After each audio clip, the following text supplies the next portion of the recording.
Välkommen till den lättsamma podden Let Me Know om den amerikanska rockgruppen Kiss med Marco och Bernt. Nu kör vi!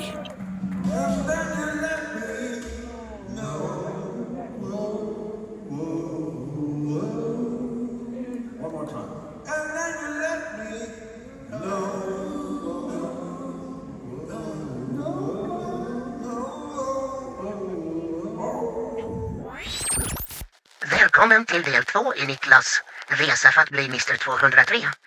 Vi har kommit till revanschperioden och han har precis blivit bekant med Frank Söndervall. Och välkommen till historien, och har du missat del 1 så titta på den. Yes. Nej, men det var ju det här med Söndervallarna då och ja, det var söndagsmiddagen där och sen var det ju sen går hon på en bank när hon är där i samband också. Och vad händer där? Jo, då träffar hon is där inne. Det är helt galet. Så att, ja. Så att det är som det. Men har hon mycket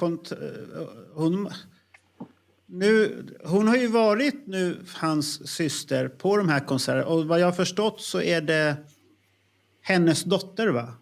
Ja. Som hon har haft med sig på konserterna också. Yes. Och de har ju rest runt rätt så mycket och tittat på olika band och sånt här. Så hon är väl också en sån här high counter som du är, att man är på höga nivåer, misstänker. Det är väl men det är absolut. Och grejen med, om vi det ska inte vara Söndervallsprogrammet, men de träffar ju banden redan på 70-talet och sånt, alltså band och sånt, och även hon som lilla syster var ju med i tidig ålder, va? Så jag vet inte om ni har sett fotorna med Frank och Bon Scott och alla det på 70-talet. Han har ju lagt upp lite, jag är ju vän med honom på Facebook, han har ju lagt upp lite bilder och då har jag förstått att han var aktiv väldigt tidigt. Ja, absolut. Och, sånt här. Och hon såg ju rätt så bra ut på den tiden också, så det var väl inte så konstigt att banden tyckte att det var lite roligt att ha med henne där också. Pratar de bra engelska, de pratar bra engelska, de gjorde allt. Alltså, ja. Det var en annan tid, va? Det låter ju som att vi måste göra en Söndervall special. Men, men vi kan väl ta den, för att det kommer ju bli en stor Söndervall-grej i Destroyer, och det skulle man kunna göra komplement här inne sen till. Men det kan vi ta vid ett annat tillfälle. Frank, det kan vi ta. Frank är grymt detaljerad också. Fråga vilket hotell vi bodde på där 92, så vet han exakt. Han vet vad vi åt. Han skriver dagbok. Han har Excel-blad där hemma där han skriver exakt. Han klockar i varje konsert han går på. Så han exakta timmar, minuter och sekunder. Ja, han det är fortfarande? Ja. Jaha. Ändå släpper någon han måste loss. Göra det också. Ändå släpper han loss så mycket. När fan gör han den där jävla anteckningarna och skriver in? Nej, men han klickar alltid igång nu för tiden. Klickar han igång telefonen direkt när man går igång och sen slut. Jaha, okej. Det är magiskt. Det är tysk perfektionism. det är tysken som kommer. Ja, det är lite festligt det där att vi alla har så olika ingångar. Ja, men det är då, Niklas, det är då vi måste fråga vad hans pappa jobbade med. För sånt där brukar gnugga av sig. Han var tidsstudieman. De har ju alltid haft egna företag. Hans pappa idag tror jag är 95. Han är fortfarande involverad i företaget. Oj, ja. Så att, Nej, men där träffade du Frank då när ni var till hotellet och checkade in, så sa vi, fan nu måste vi leta var Kiss bor. Nere vid SEC Arena som de skulle spela på då några dagar senare, så ligger det ett stort Hyatt Hotel och sånt. Vi ringer ner och kollar, sa han. Ja, men vi ringer ner och så frågar vi, kollar om Gary bor där, för Gary bor alltid på sitt eget hotell, eller under sitt eget namn på hotellet. För innan, det var så här innan, också en konstig jävla story egentligen fanns, det blev bara sidospår, men innan Gary blev medlem i Kiss eller skulle börja turnera med Kiss, så spelade han med Lou Gramm och gjorde en av de sista spelningarna på Europaturnén i i Tyskland och Frank träffar dem, sitter och pratar. Han hade ingen aning om detta. Han bara träffar bandet och så. Och då berättar Gary om detta. Och Frank säger, men jag kommer sen över på Crazy Night-grejen. Ja, men bara ring till hotellet och fråga efter mig så löser vi biljetter och pass och grejer. Jag har väl på mitt namn. Så de hade redan skapat sin kontakt där. Vi ringer ner till receptionen och du, på den tiden så skulle du alltid fråga, du ska aldrig fråga efter bandmedlemmar, du ska alltid fråga efter turnéledaren. Det gjorde vi alltid då ju. Och turnéledaren, de checkar alltid in på rätta namn. Det var likadant 96 om vi inte visste exakt vad de var. Då ringde vi upp fråga om Doc Magi eller Tommy Taylor, brukar vi också använda. Ja, vi skulle behöva koppla det till den och den. Ja, ett ögonblick sa de, bara skulle vi lägga på telefon, vi kan inte prata med, men vi visste var de bodde, då stack vi dit. Jaha, herregud. Jävla stalker här egentligen. Men det var ingen, men det var ingen som gjorde bort sig och frågade efter Van Helsing eller något sånt istället? Nej, för fan. Nej, men vi ringde ner. Gary svarade. Han sa, jag ska...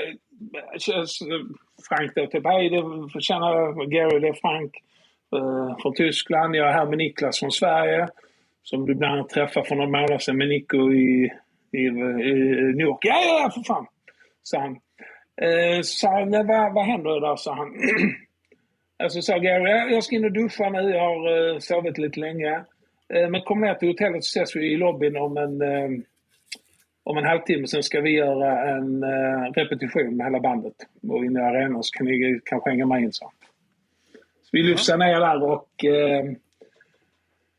Så vi kom ner där, så gick vi över till arenan med Gary. Och så satt vi där och så kommer Bruce in och Bruce och Frank kände varandra sedan innan.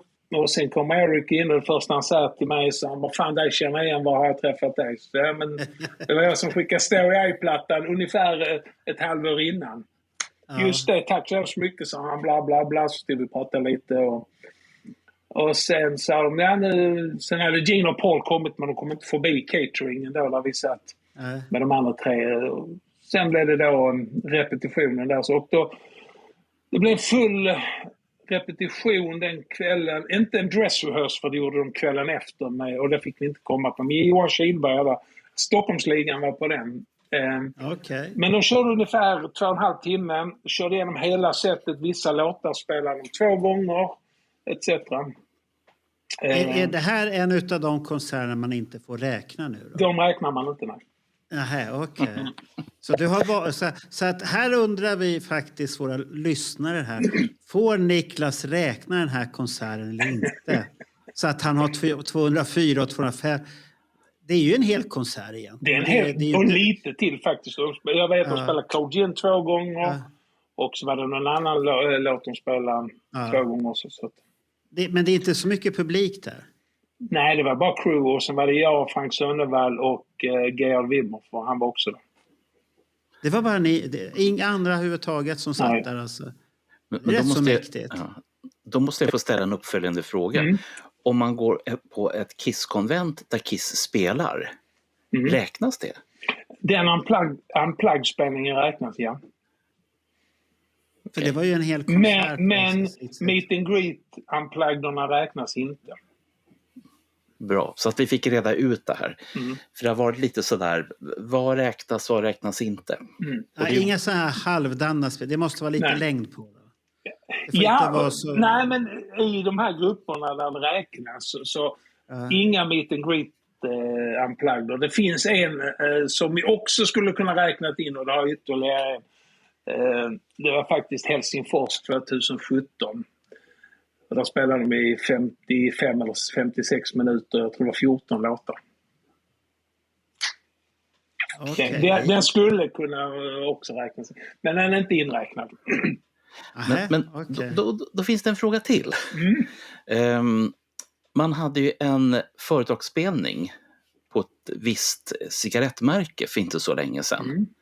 Den räknas. Räknas den? Ja, det är ju en konsert. Jag vet bara speciellt inbjudna med det en konsert. Ja. Det är som hajspelningen, det är också en konsert. Mm. Nej, den räknas inte. Varför inte det då? On Monday, the famous rock band Kiss gave a concert on a boat off the coast of Australia for an unusual audience, great white sharks. This strange event, an Airbnb experience, was only offered to 8 humans and was put together to build human appreciation for sharks. Sharks hear sounds through small holes on the sides of their heads that open up into an inner ear and a lateral line, an extrasensory system that runs through their bodies. Previous studies have shown that sharks can respond to and behave differently around music, especially around the pulsing, low-frequency nature of rock music. But it seems that the sharks didn't want to rock and roll all night and party every day, because none of them showed up. That's this week's Strange News Snapshot. I'm Yasmin Sapakolu with Live Science. One of the world's most popular rock bands as you've never seen them before. The hottest band in the world! We're the luckiest guys on the face of the planet. After cancelling their Australian tour due to illness, the band made good on a promotional visit to the West Coast, and 7 News went along for the ride. The thrill of a lifetime. There's nothing like a boat going like this. I just banged my head on the side and on 7-inch platform heels and trying to sing your heart out. De som var där kan ju räkna det, men annars räknas det inte i turnélistor och sånt räknas det inte. Så att den här det där tyckte jag var orättvist. Om du sitter på en spelning med 3 stycken i publiken, ja då räknas det. Men hajspelningen där de satt 4 stycken på en båt, det räknas inte, eller vad det var? Ja, men det var 1 var det inte hela bandet, 2 var det inte, vad spelade de, 3 eller 4 låtar? Alltså var det bara så lite? Ja. Ja, det var en kort turné. Ja. Men vad sa vi nu om företagsspelningar? Räknas de eller inte? Ja, om det var hela spelningen så räknades det. Ja. Och det inte betyder som inte Hajen-turné för att den var lite för kort. Ja. Men det betyder alltså att så länge som det är en hel konsert så spelar det ingen roll om den är publik och finns i turnélistan eller inte.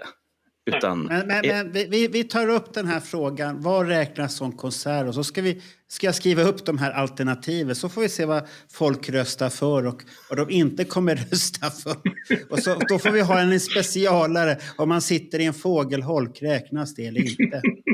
Den är väldigt viktig också, så att inga namn nämnda och sånt här. Så att det kan ju avgöra mycket. Ja, det kan avgöra mycket, och då kan man fråga här, är det falsk marknadsföring på en radiostation här då eller inte då? Men där får vi se vad folk tycker. Och innan jag släpper tillbaka ordet till dig, Niklas, jag undrar bara en sak. Jag hörde någon amerikan som hade sett 407 konserter. Finns det någon sån här, jag har sett 3914 Kiss-konserter och jag har bevis för dem allihopa. Finns det, Niklas? Nej, men Russell har sett flest av de som inte jobbar för bandet, ja. Hur många är det Russell? Det är en New Yorker. Okej. Och han har sett... Hur många har han sett då? 425 eller däromkring någonstans. Okej. Ja, okej. Så att det finns ingen med 3000 konserter? Nej. Nu vart jag besviken. Då måste man ju ägna hela sitt... Det är ju flera år. Ja, men hur länge? De har ju funnits i 52 år. Vad är problemet? Då måste du ju följa dem hela tiden. Ja. Det blir jävligt kostsamt i sådana fall. Och det säger den som är bufféjagaren, säger ja. Det där går inte ihop riktigt. Det är alltid den som är snålast som vill ha de värsta siffrorna. Jag har alltid betalt mina resor till alla Kiss-konserter, så mycket kan jag säga. Ja, det är bra. Tillbaka till dig, Niklas. Tillbaka till mig. Men som sagt, det blev 8 spelningar i England, som vi såg. Och... De var väl rätt så häftiga igen? Ja, Hur värderar du dem i din Kiss-resa, de spelningarna? De ligger högt. De hade Hot in the Shade-scenen med sig också. Hot in the Shade, den rankar vi jättehögt, vi som var Den rankas jättehögt faktiskt. Den var jättebra. Men var det då de hade börjat med den här nostalgivågen egentligen? Ja, det var det. Ja. Egentligen började de det på Europaturnén, Crazy Night Europaturnén, började lägga in låtar igen. Ja, men det var bra att du själv bekräftade det, för det har vi fått bekräftat utav flera som tycker samma ja. sak.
Men Englandsturnén, den var jättebra, så det var riktigt bra. Ja, för jag kommer ihåg när jag fick se bootleg-videos därifrån. Då var man så här, fan vad häftigt. Ja. Man skulle ha åkt på det egentligen.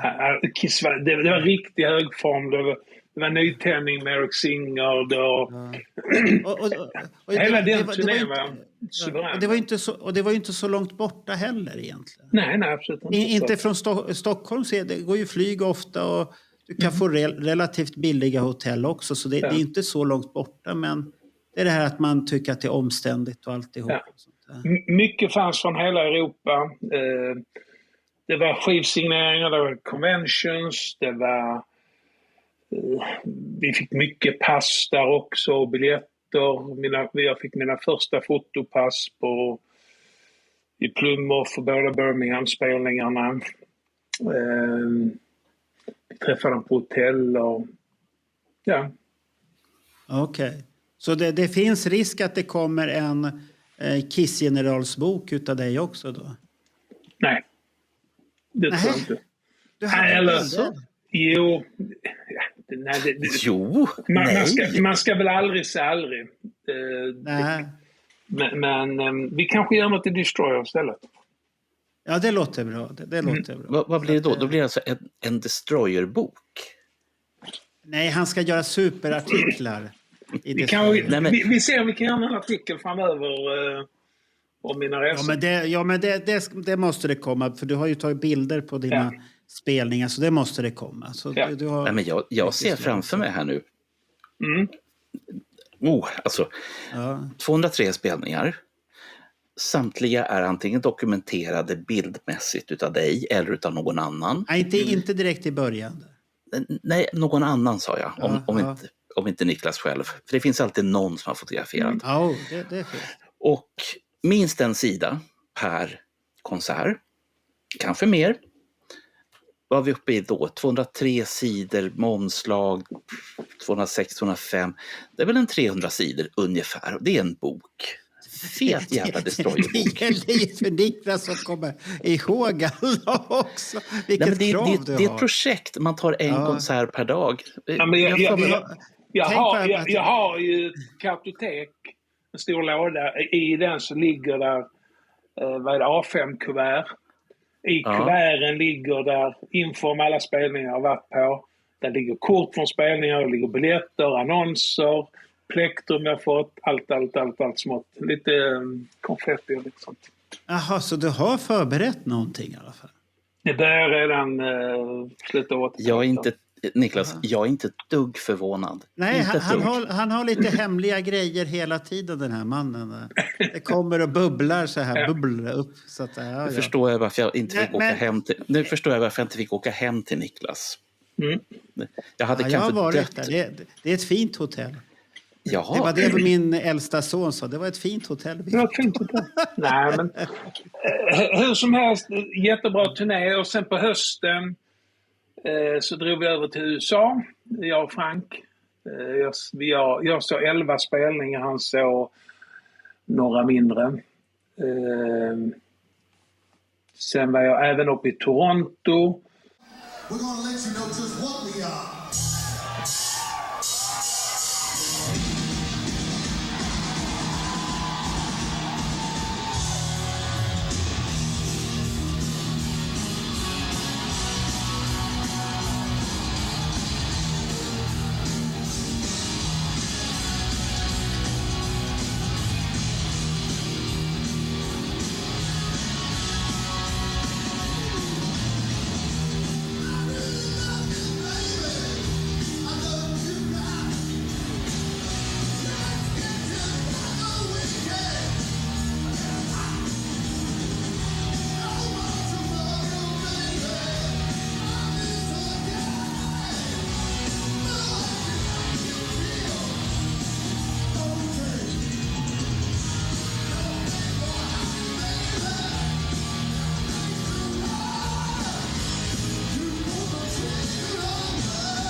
På den, och då fick vi vårt första laminatpass hos Kiss.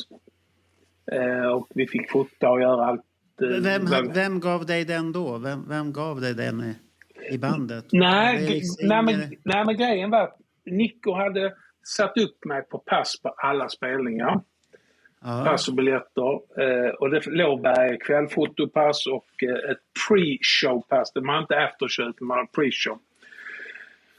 Men så Carol från Kiss Crazy, den fanklubben, hon var också över, hon och hennes kille. Så vi såg jag, hon och Frank och hennes kille såg samma spelning som var första nere i Charlotte, North Carolina. Och hon var ju bra bundis med jeans, så de gick in och så fick vi bara 4 laminatpass. Häftigt. Ja. Så det var... kändes det? Det kändes mycket bra. Jaha. Ja. Mycket. Ja. Nej, men som sagt, det hände jag såg 11 spelningar som sagt. Det hände jättemycket. Man fick sitta med Genie Catering och käka middag någon kväll. Och, det blev grymt mycket under de här 2,5-3 veckorna. Så att, lärde du känna Gene på den turnén, på Revenge-turnén i USA? Där lite? Nej, jag ska inte säga lärde känna, för det är liksom... Men Bruce och Eric skapade större relation med... Gary var ju borta då också. De hade tagit in han Derek som spelar sen i Dream Theater och sånt också. Vi träffade och hade intervju i St. Louis med Eddie Kramer inför Live 3-inspelningen. Jag och Nico. Ja, det hände jättemycket hela tiden. Sen gjorde jag en avstickare och missade Miami-spelningen. Men jag drog upp till Toronto och såg Peter Criss soloband 92 som spelade där.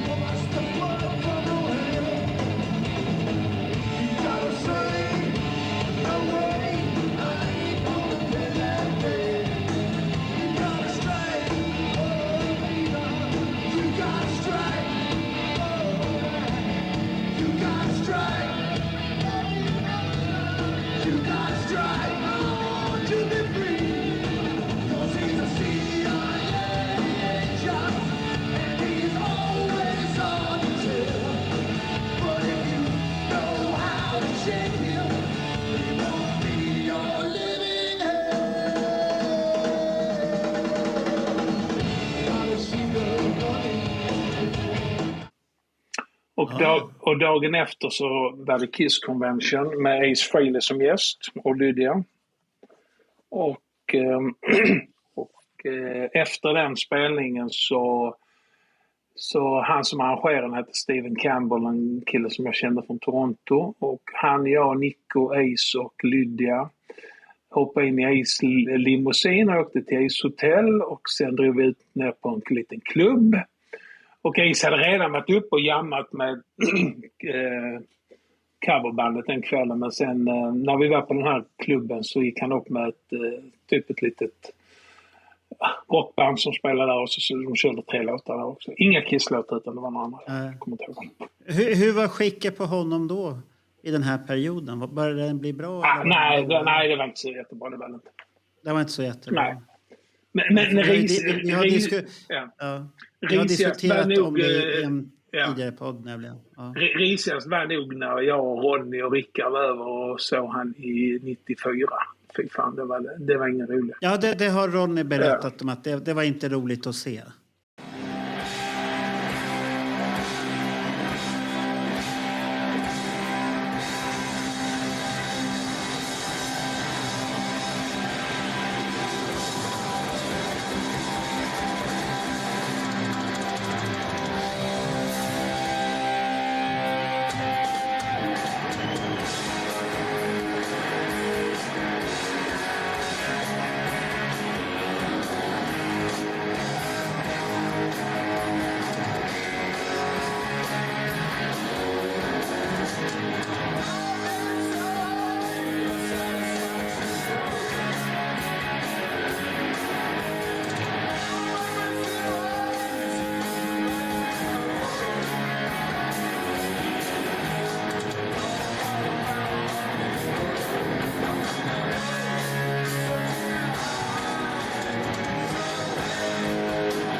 Nej, vi trodde inte att han skulle överleva året bara. Så att, Nej, jag har för mig att Ronny har sagt att det var då han tappade Ace som förebild i bandet. Har jag för mig att han sa en gång. Att det var synen där gjorde honom så här, nej, det här är inte förebild. Jag har för mig att han har sagt det. Nu kanske jag säger fel, men jag tror han har sagt det på någon av våra program. En fråga här, Niklas. Eftersom du på den tiden hängde väldigt mycket med Nico, och Nico var ju då tillsammans då med de olika inkarnationerna av Kiss-fanklubbar i Sverige. Nico var ju den framträdande och det jag tror du ska säga att han var tillsammans med någon, men det kommer inte. Jaha, vad är det här för vi kommer till det. Aha. Jo, på den här tiden, eftersom som sagt, jag har ju varit duktig på att dokumentera väldigt mycket under de här åren. Skrev du grejer för Kiss Army International, alltså Nikos? Nico skrev sitt själv, men jag skrev rätt mycket för en kanadensisk som hette Firehouse. Det känner jag till. Ja. Och sen rätt mycket argentinska tidningar också. Sen fanns det... Sa du argentinska? Argentinska. Och även en engelsk som hette Renegades. Okej. Jag kände att det liksom, här känns det som att han skriver. Ja, nej, men det gjorde jag redan då och fick med mina bilder där lite, och det var ju vårt sätt att visa upp så att vi kanske skulle få fotopass och sånt hela tiden sen. Så det var ju liksom att visa att man gjorde något, promota bandet på något sätt. Precis, Okay. för det var lite en sån här fråga som jag hade i bakhuvudet och så tänkte jag att du kommer nog till det. Ja. Men hur var det nu med Nico och relationer? Det började ju redan 88 när jag gör lite reportage faktiskt. Ja. Vad är det med Nico nu som du vill ha reda på då? Det kan vi ta efter programmet. Vad är det Bernt är ute efter med Nico här nu då? Har jag missat någonting här? Jaha, vi får reda på det sen. Okay. Ja. Tyvärr, våra lyssnare, vi får inte reda på vad Nico har gjort för hyss här. Tyvärr, för det måste vi vara tysta av här. Så han har inte gjort något. Ja. Revenge eller så säger vi som Bruce, edit her out. Edit her out. Ja, så säger Revenge-turnén över. Kiss gör inte så mycket de närmaste åren. Vi träffar Gene och Paul på någon Kiss My Ass promoturné i Köpenhamn 94. Men 95 sticker jag och Johan Flygare och Venus Bergfeldt och hans dåvarande flickvän Ulrika, vi sticker till Australien. Och, det var 95. Jo, men då 95 jag tror att det var, just det, jag tror att vi pratar om den resan i en podd, men jag kanske har förväxlat årtal. Jag kommer inte ihåg. Ja, det var 95. Flygare har erkänt allt. Att det var där han började. Ja. Och jag tror någonstans att han är han måste vara en i världen som har åkt allra längst för att se sin första Kisskonsert. Från Kiruna till Perth. Det måste bara vara den. För när han var gäst där så diskuterade vi det. Varför åkte du inte till Stockholm och tittade någon gång? Nej, det fanns inte tid. Det var väldigt konstigt. Det var så, jag förstår inte riktigt här nu, men han bestämde sig då i alla fall åka dit. Och det var lite häftigt. Och han sa ju att det var en magisk upplevelse för att han hade ju er som ni som var erfarna som guider. Så att det var ju mycket bara hänga med där och följa med. Och då är det väldigt bra att följa med på en sån resa när det finns erfarna som är med. Och som sagt, vi har pratat om lite Australien och sånt innan. Men den var också en riktigt magisk resa. Det var ju sista arenaturnén de gjorde osminkade. Det var ju det var 11 dagar på rad med 11 spelningar. Men dag 1 var det ju, som i Perth, då var det ju official Kiss Convention då i 12 timmar. Dag 2 var det arenaspelning. Dag 3 var det ny stad, det var Adelaide. Det var det convention första dagen. Och så körde det så. Tommy Teijer åkte ju och gjorde bara convention-turnéerna. Han var ju deras road manager för convention då. Om man sa så att jag tror han bara såg Sydney och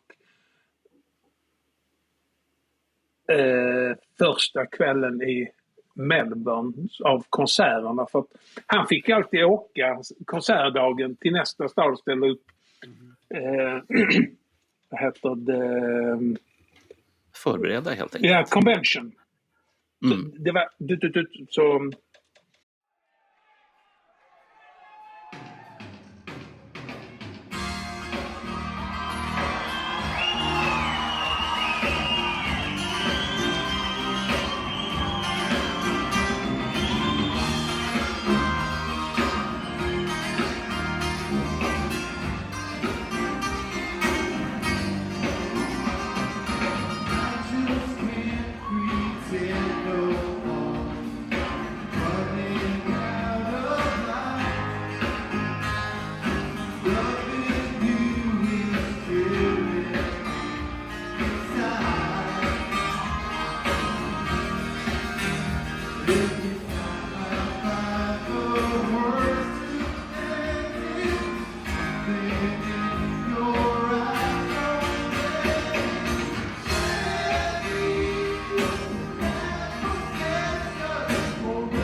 Men det var också en häftig turné där nere och Australien var fantastiskt.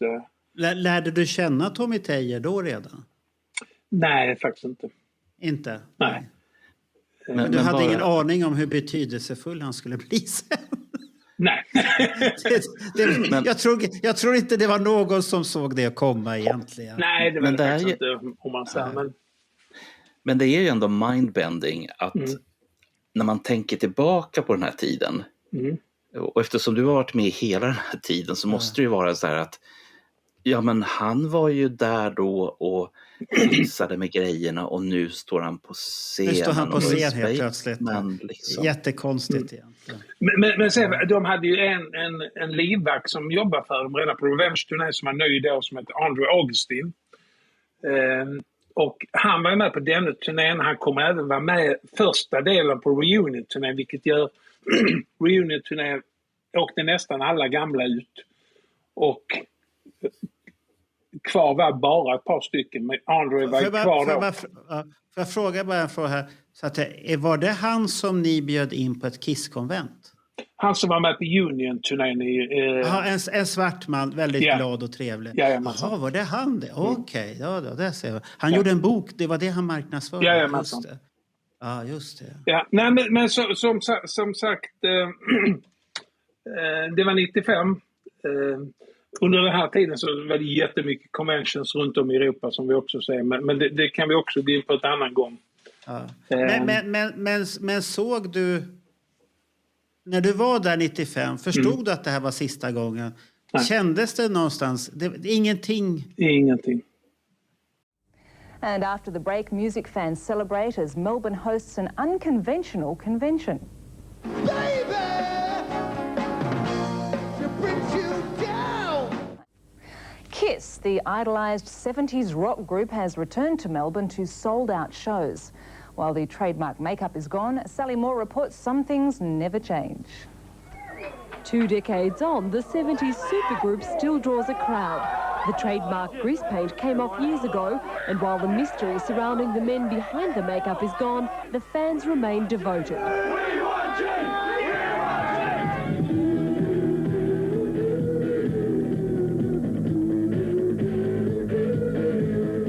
15 years ago, the band members spent most of their tour hiding in their hotel rooms from eager fans keen to catch a glimpse of the four. This time, things are different. The band is holding conventions at each stop on the tour with memorabilia and even a question time. I've waited all my life for you to come out. I want a photo with you. Tonight's Flinders Park show is sold out. Promoters Frontier say they're not surprised by the reaction here. It's the same all over the world. This is by far and away the best so far, I swear. I bet they say that to all their fans. Sally Moore, 7 Nightly News. De var duktiga på att planera i smyg. Vi såg mer att den skulle komma till Europa också. Convention-turnén etc.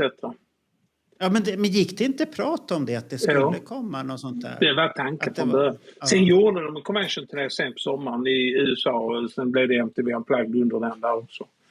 Så. Men hur gick det för vi har ju pratat ekonomi här i en tidigare podd med Roger här då. Men vad vet du om Kiss ekonomi vid 95? Hur såg den ut? Var den rätt så liten? De drog inte in jättemycket pengar, det gjorde de inte. Nej.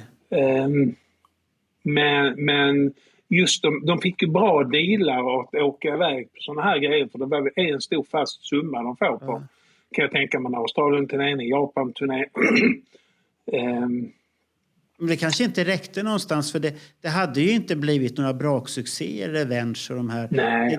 Det var ju succé för oss Kiss-fans, men inte för några andra. Alltså det var rätt små pengar på den tiden. Ja. Alltså nu tänker jag inte gå in på det här, men jag vet ju vad typ killarna i Rat fick över efter sin Monsters of Millennium. Alltså det är bara peanuts. Ja. Det är jobb man lägger ner. Ja. Det är jobb man lägger ner och ute på vägarna, och då tänker jag, men det är väl glassigt, så jävla glassigt det är. Nej, att vara på resande fot hela tiden heller, så att det nej, för att om man tänker efter i de banorna och börjar titta på det, då förstår man att det här som händer 96 händer. Det är inte så konstigt, och det har ju vår kära kollega och vän Alex Bergdahl sagt på sina föreläsningar när han gjorde det här inför återföreningen. Tittar man i spegeln efter, så ser man alla signaler egentligen. Ja, men absolut. Vi var förblindade och såg inte det egentligen. Så ja, men de flesta idiot förklarar väl en annan att man åkte till Australien och så Kiss. Ja. Så att, ja, det kan jag tänka mig. Men samtidigt så är det ju en upplevelse. Fantastisk upplevelse. Och, hann du se något utav landet när ni var där då? Eller var det bara Kiss? Det var mycket Kiss. Vi var kvar i Sydney en vecka efter, som tur var. Men det blev jävligt mycket Kiss eftersom det var långa dagar, mycket flyg etc. Australien är ett enormt land så också. Så att, Och sen tack vare att det var de här conventions också, så då var det... Och gick ni på alla de här conventionerna då? Vi var på alla. Ja, för ni var rädda att det kan ju hända någonting speciellt där. Nej, och jag sålde ju grejer också på alla. Så att, jaha, vad sålde du då? Det var foto och böcker och grejer som jag hade släpat med här hemifrån. Fan. För att få det att gå ihop då? Ja. Ja, jag är affärsman. Och sen på vägen hem till jag med 100 australiensiska turnéprogram på vägen hem och så sålde jag dem här hemma. Många tycker säkert att det är fräckt, men det är ju bara ett sätt att finansiera. Det är så många som idag fick den här konstiga biljetten som delades ut på Madison Square Garden. Och sen hamnar den på nätet. Ja, biljetterna var rätt så dyra och jag förstår att den hamnar på nätet också. Så att det är inte så konstigt igen. Nej men så absolut. Nej, men sen kom ju reunion-turnén ju. Och det är den stora grejen för dig, har jag misstänkt. Ja. Får jag fråga, innan vi tar reunion-turnén, vad ligger vi ungefär i antalet konserter nu efter att du har rakat av 71 konserter i Australien? Ja, men vi är väl uppe på en 45 spelningar ungefär. Ja, det kan det är nu den här stora bomben kommer. Det har jag förstått när man har redigerat hans artiklar om den här tiden. Då förstår man det. Nej, men som sagt, sen kom ju då bestämde vi rätt snabbt att vi skulle till Detroit. Och magiskt så fick vi biljetter till Detroit i alla fall. Det är det här Tiger Stadium. Ja, och den såldes ju slut på 38 eller 48 minuter eller vad det var. Man kunde ju bara ringa dit och Frank kom igenom. Vi försökte alla, det var jag, han och Ekelöv och alla vi försökte och han kom igenom. Okay. Så sen vi åkte över så de 6 första spelningarna på den turnén så att... Men då måste jag bara tänka, hur var första återföreningsspelningen när du stod där? Den var ju magisk ju. Ja. Musikaliskt var det magiskt musikmässigt sett? Jag ska säga det tänkte man inte på. Alltså, det var först när jag fick se Kiss med smink.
kommersiella biten. Det tog över. Det tog den här känslan. Ja, det kan jag tänka. Och vi var faktiskt, och det retar sig Frank än idag på. Vi var inbjudna, jag, han och Ekelöf, på repetitionen kvällen innan. Av André Augustin i Jajamensan. Och vi kommer dit och går backstage, men de lokala vakterna vägrar släppa in oss. Och vägrar gå och hämta han också. Så att Frank var yxtosig, du kan tänka en tysk... Så vi fick stå utanför och höra hela repetitionen. Och nu pratar vi ändå, det var rätt häftigt där. Ja, men alltså det var säkert 5, 6, 700 personer utanför. Alltså, så lyssnade på repetitionen? Ja, som stod utanför arenan. Det var Kiss överallt i den stan, så det var magiskt. Det som jag undrar lite grann över, och nu blir det här svårt att kunna översätta det här, för att vi har ju fått flera vittnesmål om framförallt Stockholm. Och jag menar, ni där var saliga. Så undrar jag fortfarande lite grann kvaliteten på spelningen där jämfört med Stockholm. Ja, det var i Stockholm mycket bättre.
Rent kvalitetsmässigt, absolut. För man behövde alltså den här tiden att bli varma i kläderna helt enkelt.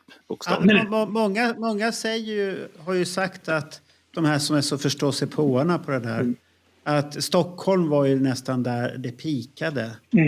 Konserterna runt omkring. Sen började det dala. Ja. Det är lite tråkigt att piken var inte så lång egentligen. Nej men så var det ju. Och då hade du det var väl, det är ju vissa grejer är roligt i början, va? Sen blev det en vardagsgrej av det, va? Det är väl nej, men hur som helst, vi såg det, vi var på, vi träffade bandet på hoteller, vi hade foto, jag och Frank hade fotopass varje kväll även på Tiger Stadium.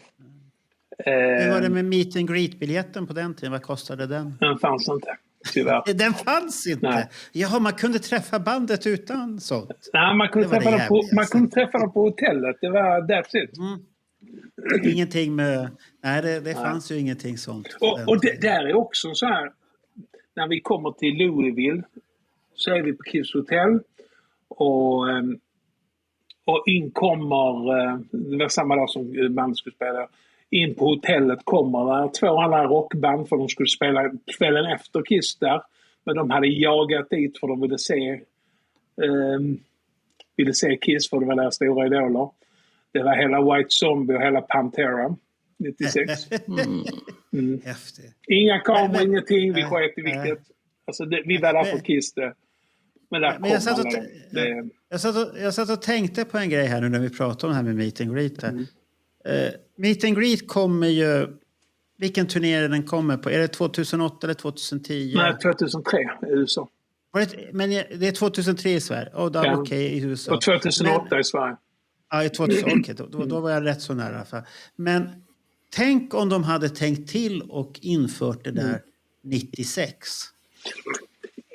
Jag vet inte hur det hade sålt nog alldeles för mycket. Nej, men jag vet faktiskt att vi var ett gäng som hade den diskussionen om det var däromkring någonstans Reunion Psycho Circus och sånt. Och liksom bara, tänk om vi i alla fall kunde ta betalt. Där hade man kunnat betala en 1000-lapp för att få ett kort. Va? Men frågan är om inte det hade varit lite för stor efterfrågan på en sån bild.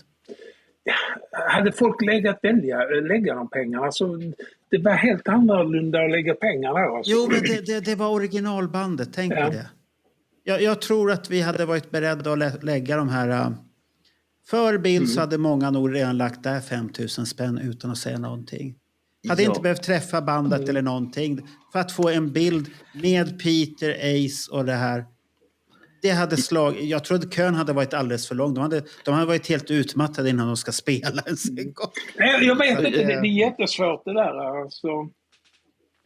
Det slår ju högre än annat. För 2003 när det kom en meet and greet, då är det ju med Tommy och Erik. Och det är ju inte riktigt samma sak. Men jag skulle vilja backa lite grann. Det är en sak att se det här i backspegeln. Men jag undrar fortfarande, för det är fortfarande gamla typer av priser för att gå på konsert. Och det är fortfarande... Ja, det fanns ju inte på det viset, utan precis som du säger Niklas, man var företagsam, man åkte till hotellet eller man hängde utanför konsertarenan och hoppades på tur och hela den biten. Och jag har väl varit ganska tydlig om vad jag står i den här frågan. Och sen hela logistiken. Hur ska du ta korten? Det fanns inte digitalkamera. Nej, det är ju det som... Alla hade inte e-mail på det. Alltså. Men jag tänker bara hypotetiskt här. Tänk om det hade funnits det här då, den tekniken då. Och de återförenas. Jag tror att det hade blivit lite för stort.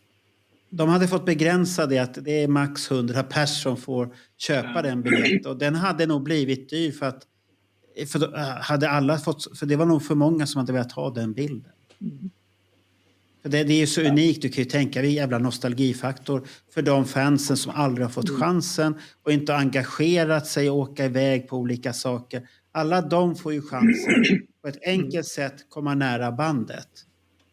Och det hade nog många gjort sina besparingar på. Jag vet att vi frågar, men då var det gör de inte och sånt där. Ja. Alltså att vi frågar om vi kunde få bild och sånt. Men, Ja, de hade inte tänkt till det där ännu då.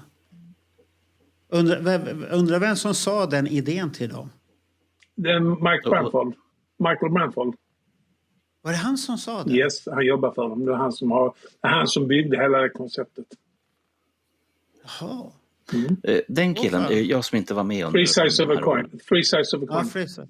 Det är han. Ja, det är han. Han hade ju Kiss, var det Otaku-sidan hade? Och sen tog han över, sen anställde Kiss han och så hade han Kiss online. Så han satte igång hela det här meet and greet. Yes. Det var en bra idé, för det är en grej som alla hatade i början, men nu för tiden har alla band. Alla har det. Alla har det. att det är stort. Det får man säga, det var stort. Jag hade ingen aning om att han var så smart. Måste man ju nästan hylla honom för det. Eller inte. Nej, du kan tycka vad du vill om det, Bernt. Men jag tycker för att det ger en chans för dem som inte har tid att lägga den här tiden som Niklas lägger. Har chans på ett enkelt sätt. Du betalar från dina besparingar för att se bandet. Ingenting är med det. Och är man snål som du, då är det en annan sak. Ja, men, man kan också säga så, hur många svenskar har en bild med hela bandet där du står själv med hela bandet från 76 till 2008. Ja, nej, det är inte många. Jag har en. Ja, du har det, men det är inte många. Det är inte så många. Det är ju det som det är jättegalet alltså.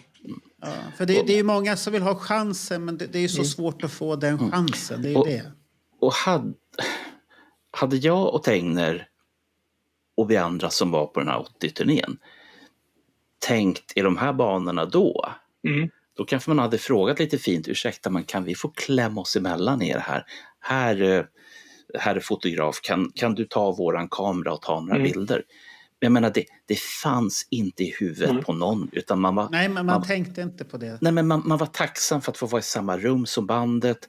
Man var tacksam för att kunna ta några bilder. Och då tog man ju inte mer än absolut nödvändigt. Jag menar... Du var tvungen att vara fräck och våga göra det. Sen kom ju mobilen med sin selfie. Och då var det mer vedertaget att man tar en selfie med någon. Ja. Men då är det långt fram i tiden. Då är det långt fram i tiden. Ja, det är slutet på 00-talet. Ja, men då blir det ju vedertaget att det är accepterat att man kan ta en sån. Och då är det ingen konstigt. Det är ingen som tittar på det så här, ska du ha en bild eller något sånt här. På den tiden var man ju fräck och fråga. Vi har ju, Magnus Fredriksson som har bild med Erik Card. Du hade en bild med Erik Card där också och sånt här. Och då måste man ju fråga på något sätt att man tar den där bilden. Och har kameran och har vågat ta med sig kameran på en spelning framför allt också. Ja. Idag säger vänta, jag ska bara ta en selfie med dig. Du frågar inte ens om det är okej. Nej, många gör ju det. Jag misstänkte lite en bild där, men han förklarade Magnus Fredriksson sen att han hade frågat Sebastian om han fick ta bilden med Sebastian där på New York-spelningen, men han ser lite chockad ut, Sebastian, på den bilden. För jag menar, jag vet ju 83 hur bitter resonemang var. Och då vågade jag fråga de fyra. Man hade liksom sitt A4-papper som man vek i 4 bitar. Och så sa man till dem respektive, kan ni vara snälla och skriva någonting? Och jag har ju fortfarande det här jävla pappret kvar. Det är ju tussat och det är vikt och det håller knappt ihop. Men det var ju liksom det ultimata då. Ja, du får rama in det då. Ja. Har du gjort det? Nej. Det ligger inte i mina lådor. Då återgår vi till Niklas här igen. När det kommer sina dumheter när du inte ramar in grejer och sånt här.